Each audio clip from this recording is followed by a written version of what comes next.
It was a busy legislative session this year. On the health care front, legislators tackled prescription drug pricing, health insurance, and more. Vincent DeMarco of the Health Care for All Coalition backed the measures. He joins us now to talk about this session. When you talk health care in Maryland, you got to talk about Vincent DeMarco. Well, thank you. A very busy year for you guys, and I understand history was made. Talk about that a little bit. Yes, Maryland passed two tremendous measures, both sponsored in the House by Prince George's County Delegate Jocelyn Pena-Melnyk, and one in the Senate by Senator Brian Feldman, and one in the Senate by Senator Kathy Klausmeyer. These bills would, number one, make Maryland the first state in the country to actively use the tax system to find and enroll people who are uninsured. We think there are about 120,000 Marylanders eligible for free or very low-cost health insurance who just don't know about it. Starting in 2020, when you file your taxes, all of us are going to be asked, are you uninsured? If the answer is yes, and you're eligible, we're going to get you enrolled. That's great.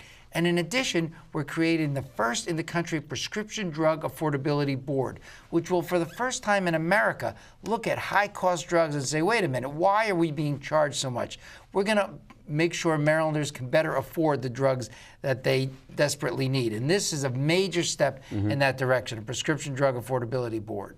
All right, and then so for both of these initiatives, could this really be a model? Could our state be a model for other states? Yes, we're hoping other states follow. In fact, in Nevada, one committee passed a model of the Prescription Drug Affordability Board already. But right now, we first want to make sure Governor Hogan signs both bills. He has until May 31st to do so, and we strongly urge him to do so. Both bills passed with bipartisan support, and we urge Governor Hogan to sign these two measures. Any indications of how he's leaning on these issues? Well, we believe he's very strongly supportive of the Maryland Easy Enrollment Health Program, which will get people enrolled. I don't know where he is on a Prescription Drug Affordability Board, but it's very important that he sign both. On the Prescription Drug Affordability Board, we have the support from all the local county executives, Prince George's County Executive Angela Alsobrooks, and Republican County Executive Barry Glassman, and many others who did radio and TV ads for us to urge support for this. And we hope the governor listens, because this will make sure that state and local governments can afford their prescription drugs. And with that measure, it's an obvious question, but how will that help people here in Maryland? What will they actually do for them? Well, this board is going to be looking at what will help Marylanders, and will be, in a couple of years, able, if they get approval from key legislators, to make sure that state and local governments don't pay more than they should for high-cost prescription drugs, which would help all of us be able to afford what our counties can do. And then we're going to hope in a couple of years that this board will be able to spread this authority to all Marylanders, so that all high-cost prescription drugs will be made affordable to all Marylanders. This is a landmark way to deal with this problem.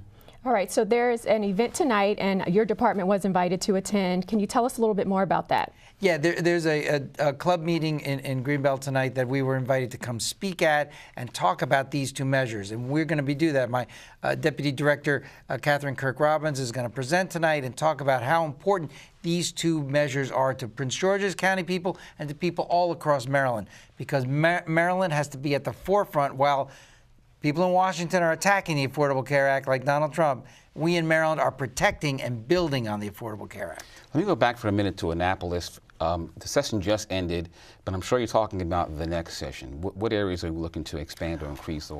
Well, right now, we want to get these two laws signed by the governor, and we want to implement them.